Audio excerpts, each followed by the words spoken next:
ఆత్మబంధులందరికీ నా యొక్క ఆత్మ ప్రణామాలు. ఇంత గొప్ప ధ్యాన జ్ఞాన మార్గాన్ని మనకు అందించిన మహాత్ములైన బ్రహ్మర్షి పితామహ పత్రిజీ దంపతులకు, నాకు జ్ఞానాన్ని అందించిన బ్రహ్మర్షి తటవర్తి వీరరాఘులు గారి దంపతులకు ఆత్మ ప్రణామాలు తెలుపుకుంటూ ఈరోజు కార్యక్రమాన్ని మనం మొదలు పెట్టుకుందాం. మాస్టర్స్, మానవుడు యోగిగా ఎదగాలంటే అనే విషయంలో ఈరోజు మనం తెలుసుకోబోయే అంశం ఏంటంటే, అక్రమమైన వాటిని ఆశించకూడదు. అక్రమమైన వాటిని ఆశించకూడదు. మనిషి యోగిగా ఎదగాలంటే కేవలం ధ్యానం చేయడం, మంత్రాలు జపించడం, ఆధ్యాత్మిక విషయాలు వినడం మాత్రమే సరిపోదు. మన జీవిత విధానానికి కూడా, అంటే మన జీవిత విధానం కూడా యోగానికి అనుగుణంగా ఉండాలి. యోగం అంటే కేవలం కళ్ళు మూసుకొని కూర్చోవడం కాదు, మన మనస్సును శుద్ధి చేసుకోవడం, మనకున్నటువంటి కోరికలను పరిశీలించడం, ధర్మంగా జీవించడం, మనది కాని దాన్ని ఆశించకపోవడం కూడా యోగ సాధనలో ఒక భాగమే. ఒక భాగమే కాదు, భాగమే. యోగ సాధనలో భాగమే. పతంజలి మహర్షి గారు యోగ సూత్రాలలో యమ నియమాలను చెప్పారు. అందులో ఆ యమ నియమాల్లో ఒకటిది ఈ అస్థేయం. అస్థేయం అంటే మనది కాని దాన్ని తీసుకోకపోవడం మాత్రమే కాదు, మనకు చెందని దాన్ని కూడా ఆశించకపోవడం. మనది కాని దాన్ని తీసుకోకపోవడం మాత్రమే కాదు, మనది కానిది ఏదైతే ఉందో, మనకు చెందనిది ఏదైతే ఉందో దాని మీద నీవు ఆశ పెట్టుకోకూడదు. ఇక్కడ ఒకే ఒక విషయం మనం బాగా అర్థం చేసుకోవాలి. ఒక వస్తువును దొంగలించడం తప్పు అని అందరికీ తెలుసు, కానీ మనది కాని వస్తువు మనకు రావాలని మనసులో కోరుకోవడం కూడా మనసులోని అస్థేయమే. అంటే ఇది నాది కాదు, నాకు చెందదు, నాకు అవసరం లేదు, నాకు రావాల్సిందైతే ధర్మబద్ధంగా వస్తుంది అనే భావన మనలో పెరగాలి. ఇక్కడ అక్రమమైనది అంటే కేవలం చట్టానికి విరుద్ధమైనది మాత్రమే కాదండి. మనకు హక్కు లేనిది, మనకు చెందనిది, ధర్మబద్ధంగా మనకు రావలసినది కానిది, ఇవన్నీ కూడా మనకు అక్రమమైనది. అంటే ఇతరుల సంపద కానీ, ఇతరుల యొక్క స్థానాన్ని ఆశించడం కానీ, ఇతరుల గౌరవాన్ని మనకే కావాలని కోరుకోవడం, అది కూడా మనం కోరుకోకూడదు. ఇతరులకు దక్కిన అవకాశాన్ని మనం పొందాలని అనుకోవడం, ఇతరుల యొక్క సంబంధాలను ఏమంటారు ఆక్రమించాలని చూడడం, ఇవన్నీ మనలో అస్థేయానికి ఉదాహరణలు. ఓకేనా? ఇతరులకు దక్కిన అవకాశం మనం పొందాలని అనుకోవడం కూడా అస్థేయం లాంటిదేనంట. మరి ఇతరులకు దొరికిన గౌరవం మనకు కావాలని కోరుకోవడం కూడా అస్థేయమే. అందుకే యోగి తనను తాను ఎప్పుడూ ప్రశ్నించుకుంటాడు. ఏమని ప్రశ్నించుకుంటాడు? ఇది నిజంగా నాది కావాలా? ఇది నాకు ధర్మబద్ధంగా చెందుతుందా? దీనిని పొందడానికి నేను ఎవరి హక్కునైనా దెబ్బతీస్తున్నానా అని ఎప్పుడైతే యోగి ఈ ప్రశ్నలు వేసుకుంటాడో అతని యొక్క మనసు శుద్ధి అవుతుంది. ఇక్కడ ఆశించడం ఎక్కడ మొదలవుతుంది అంటే, మనకు ఒక వస్తువు బయట కనిపిస్తుందండి. కనిపించినప్పుడు ముందుగా మనకేమవుతుంది, మన మనసులో ఆలోచన వస్తుంది, నాకు ఇది ఉంటే బాగుంటుండే. చూస్తాం మనం ఒక బయట ఎక్కడికైనా వెళ్తుంటే ఒక అందమైన గులాబీ పువ్వు కానీ, లేదంటే మనకు ఒక మంచి సువాసన వచ్చిందనుకోండి, అబ్బా మనకు ఉంటే బాగుండే అంటే అది చూసిన వెంటనే మనకు ఒక కోరిక వచ్చేస్తుంది. ఆ ఆలోచన ఎప్పుడైతే వస్తుందో కోరికగా మారిపోతుంది. కళ్ళు చూస్తాయి, మనసులో ఆలోచన వస్తుంది, తర్వాత కోరికగా మారుతుంది. ఎలాగైనా సరే ఇది నాకు రావాలి. తర్వాత ఏమవుతుంది, ఆ కోరికను తీర్చుకోవడానికి మనం ఎలాగైనా సరే మార్గాలను వెతుకుతాం. నాకు కావలసిందే. ఎప్పుడైతే నీవు మార్గాలను వెతకడం మొదలు పెడతావో అక్కడే నీకు సమస్య మొదలవుతుంది. అంతే కదా. నీకు కావాలని ఎప్పుడైతే మనసు ఊబిలుతుందో అక్కడే సమస్య మొదలవుతుంది. మొదట మన మనసులో పుట్టినటువంటి చిన్న కోరిక అది తర్వాత పట్టుదలగా మారుతుంది. ఆ పట్టుదలనే ఆశగా మారుతుంది. ఆ ఆశ ఏదైతే ఉందో ఆ ఆశ నీకు తప్పుడు మార్గాన్ని చూపిస్తుంది. మరి ఆ తప్పు కూడా ఎట్లా ఉంటుందంటే తర్వాత చేసిన తప్పును సమర్థించుకునే స్థితికి తీసుకెళ్తుంది.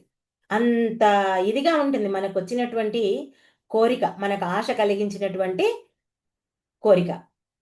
అందుకే యోగి బయట దొంగతనాన్ని మాత్రమే ఆపడండి. ఎక్కడాపుతాడు? దొంగతనం పుట్టిన చోటు ఏదైతే ఉందో మనసు, ఆ మనసులో గమనిస్తాడు. యోగికి అంతటి శక్తి ఉంది. మనమేమో ఆ పూటకి ఇక్కడ దులిపేసుకుంటాం, కానీ యోగి అలా కాదు. మూలంలోకి వెళ్తాడు. మూలంలోకి వెళ్ళి దాన్ని ఏం చేస్తాడు? తొలగించుకోవడానికి ప్రయత్నం చేస్తాడు.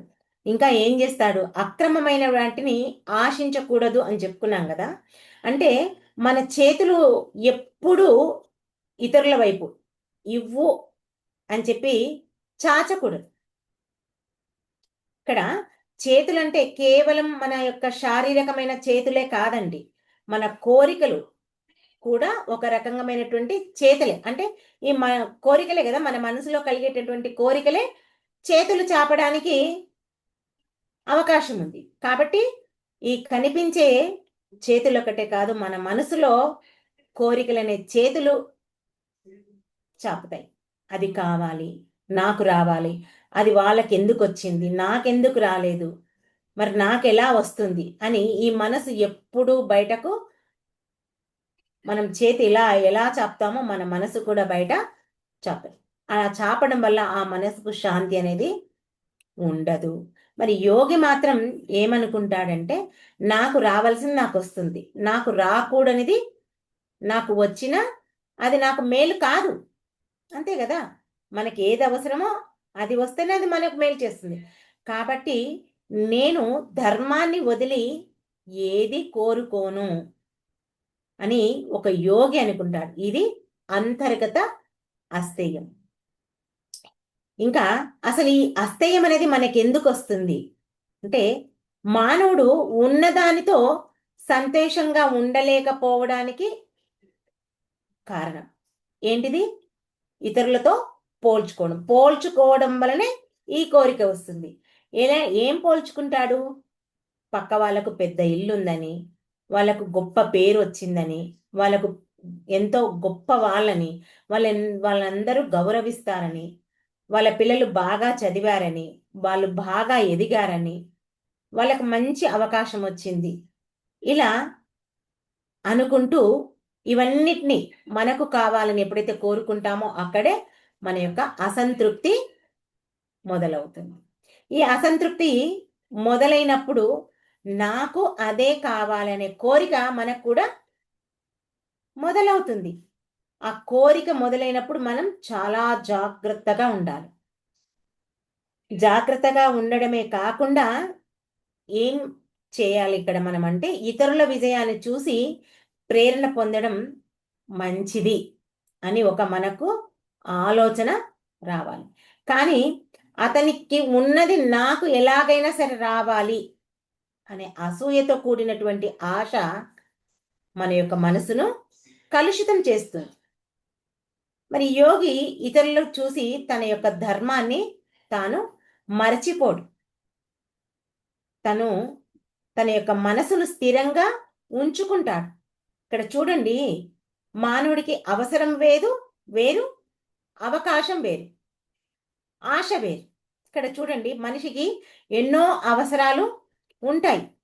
అంటే మనకు తినడానికి తిండి కావాలి, ఉండడానికి ఇల్లు కావాలి, మన కుటుంబాన్ని పోషించుకోవాలి, మన యొక్క జీవితాన్ని సక్రమంగా ఇవన్నీ తప్పు కాదు. కానీ అవసరానికి మించి ఇతరులది కావాలని నువ్వు కోరుకుంటావు చూడు, ఆ కోరుకోవడమే సమస్య. ఒక ఒక వ్యక్తికి ఏమంటారు, జీవించడానికి ఒక ఇల్లు అవసరం, కానీ పక్కవాడికి ఇల్లు పెద్దగా ఉంది, నాకు కూడా పెద్ద ఇల్లు కావాలి అని అనుకోవడం సమస్య మొదలవుతుంది. ఆ సమస్య మొదలవడం అంటే ఇల్లు కావాలంటే ఎలాగైనా సంపాదించాలంటే ఏం చేయాలి? అడ్డ మార్గంలో కూడా వెళ్ళడానికి వెనకాడరు కొంతమంది. అందుకే మనల్ని మనం ప్రశ్నించుకోవాలి. ఏదైనా మనలో ఒక కోరిక కలిగిందంటే ఇది నిజంగా నాకు అవసరమా, లేదంటే పక్క వాళ్ళని చూసి నాకు కావాలని ఒక కోరిక వచ్చింది చూడు, అంటే నాకు లేదు వాళ్ళకుంది అంటే నాకు ఇక్కడ అహంకారం, వాళ్ళకెందుకు ఉంది నాకెందుకు లేదు, నేను చేసుకోలేనా అనే అహంకారం. అంటే ఇది నాకు అవసరమా, నాలో ఉన్నటువంటి అహంకారానికి కావాలా? ఈ ఒక్క ప్రశ్న మన యొక్క జీవితాన్ని మార్చగలదండి. ఎందుకంటే యోగి తన మనసును తేలికగా ఉంచుకోవాలనుకుంటాడు, దేనికైనా ఆశ ఉండదు. కానీ మనం కనుక దానిని ఆశిస్తే మన మనసులో ఒక భయం అనేది ఉంటుంది. ఇది నాకు వస్తుందా, ఇది ఎలా సంపాదించాలి, ఇది అంటే ఇక్కడ చూడండి, మనం కాని దాన్ని మనం ఆశిస్తే మన మనసులో ఆటోమేటిక్గా భయం ఉంటుంది. దాన్ని ఏం చెప్పుకుంటున్నామంటే, ఇది నాకు వస్తుందా, మరి ఇది రావాలంటే నేను ఎలా సంపాదించాలి, దీనికి ఎవరిని అడిగితే నేను ఇది సాధించగలుగుతాను, దీన్ని ఎలా ఉపయోగించాలి, దీన్ని అంటే మనది కాని దాన్ని తీసుకోవడానికి మనం ఇన్ని రకాలుగా ప్రశ్నలు మనలో మొదలవుతాయన్నట్లు. ఎందుకు? ఎవరికి తెలియకుండా తీసుకోవాలి, ఇన్ని రకాలుగా మనలో ఆలోచనలు పుడతాయి, అంతే కదా. మనం కాని దాన్ని మనం కోరుకుంటే ఎలా అయినా సంపాదించాలని మనలో ఎప్పుడైతే ఆ కోరిక మొదలవుతుందో దానికి అధర్మంగా తీసుకోవడానికి ఇన్ని రకాలుగా మనం ఆలోచన చేయాల్సి వస్తుంది. ఇలా సరికాని ఆలోచనలు మనలో పుడతాయి. మరి ఆ సరికాని ఆలోచనలు మనలో ఎప్పుడైతే పుడతాయో మనం ధ్యానానికి కూర్చున్నప్పుడు కూడా అవే ఆలోచనలు వస్తాయి. అందుకే మనసును శుద్ధి చేయకుండా ఎంతసేపు ధ్యానం చేసినా మన యొక్క అంతర్గత శక్తి, అంతర్గత శుద్ధి సంపూర్ణమనేది కాదు. ఎందుకంటే ఈ మనసు ఎప్పుడూ కూడా బయటకు అక్రమంగా పరిగెత్తే దాన్ని ఆపకుండా చూడడమే ధ్యానం యొక్క పని. చూడండి, ఒక వ్యక్తి రోడ్డు పైన వెళ్తున్నాడు. వెళ్ళినప్పుడు అక్కడ ఒక విలువైన వస్తువు కనిపించింది, అది తనది కాదు. కానీ అతని మనసులో 2 ఆలోచనలు వస్తాయి. ఏంటి? ఇది నాకు దొరికింది, నేను తీసుకుంటే ఎవరికి తెలుస్తుంది, ఎవరికి తెలియదు అని ఒక ఆలోచన. రెండో ఆలోచన, ఇది నాది కాదు, ఎవరో కోల్పోయి ఉంటారు, ఇది వాళ్ళకి ఎంత అవసరమో, ఇది లేకపోతే వాళ్ళు ఎంత బాధపడుతున్నారు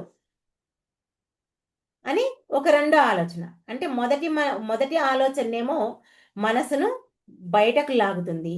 ఈ రెండవ ఆలోచన ఉంది చూడండి, వాళ్ళకి ఎంత అవసరం అనేది, అది ధర్మం వైపు తీసుకెళ్తుంది, అంతే కదా. అక్కడే సాధకుడికి పరీక్ష.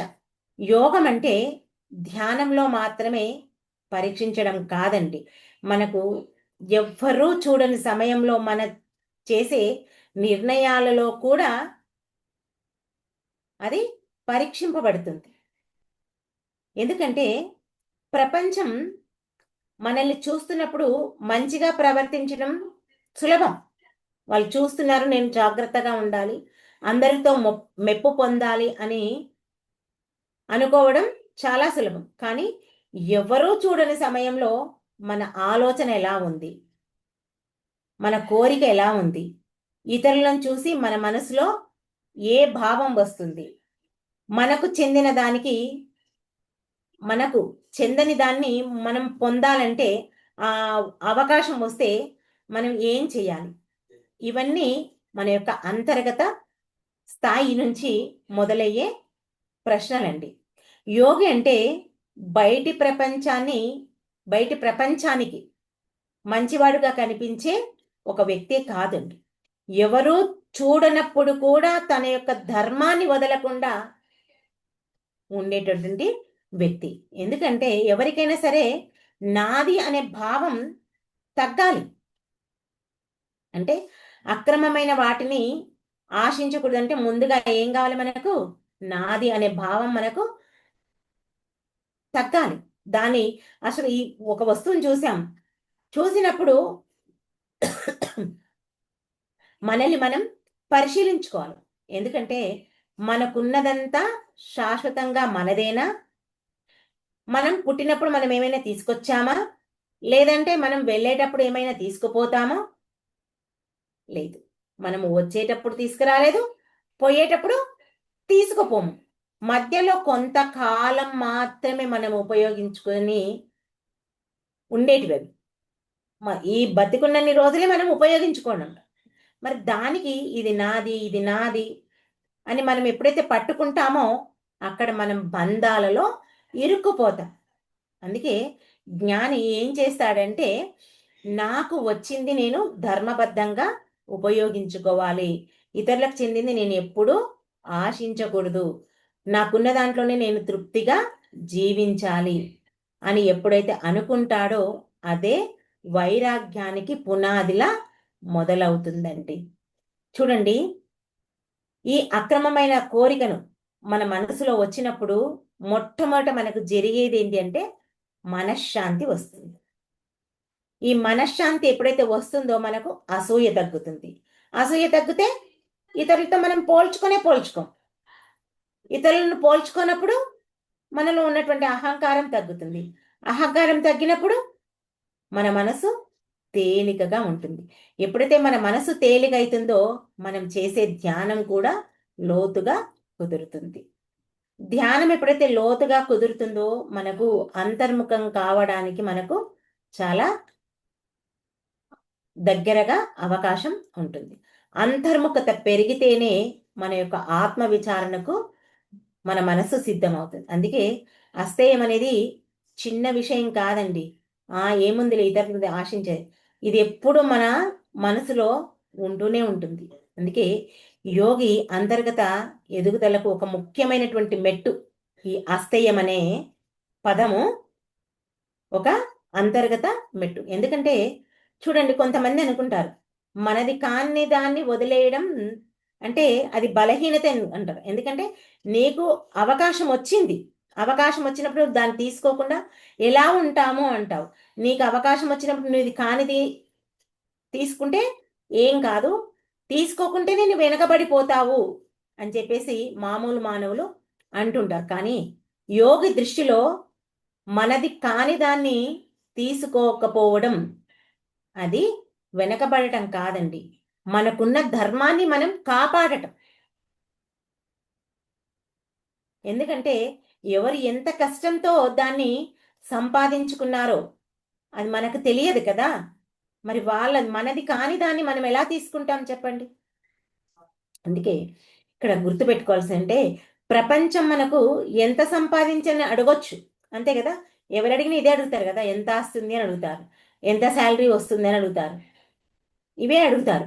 కానీ ఈ ఆధ్యాత్మిక జీవితం మనల్ని ఏమంటుందంటే సంపాదించిన దానిలో ఎంత ధర్మబద్ధమైంది, నువ్వు ఎంత ధర్మంగా సంపాదించవు.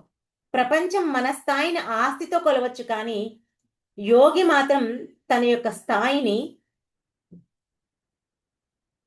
మనశ్శాంతితో, ధర్మనిష్టతో, కోరికల యొక్క నియంత్రణతో కొలుస్తారు.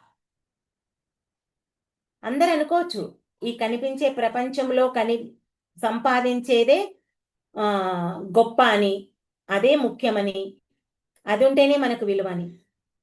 కానీ యోగి ఆధ్యాత్మిక జీవితంలో అలా కాదండి. మనకున్న జ్ఞానము, మనకున్న ధర్మము, సత్యము, నిజాయితీ, ఇవే మనకున్నటువంటి అసలైన సంపదలు. ఇక్కడ యోగి మనసులో ఉండాల్సినటువంటి 3 భావాలు ఏంటివంటే నాది కానిది నాకు అవసరం లేదు, నాది కానిది నాకు అవసరం లేదు, నాకు రావలసినది ధర్మబద్ధంగా వస్తేనే నేను స్వీకరిస్తాను. ఇతరుల అభివృద్ధి చూసి నేను ఎట్టి పరిస్థితుల్లో అసూయపడను.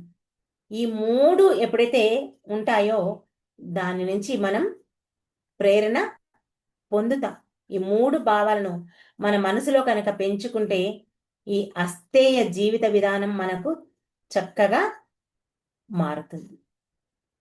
అందుకే ప్రతి ఒక్క సాధకుడు విచారణ చేసుకోవాలి. ఏమని?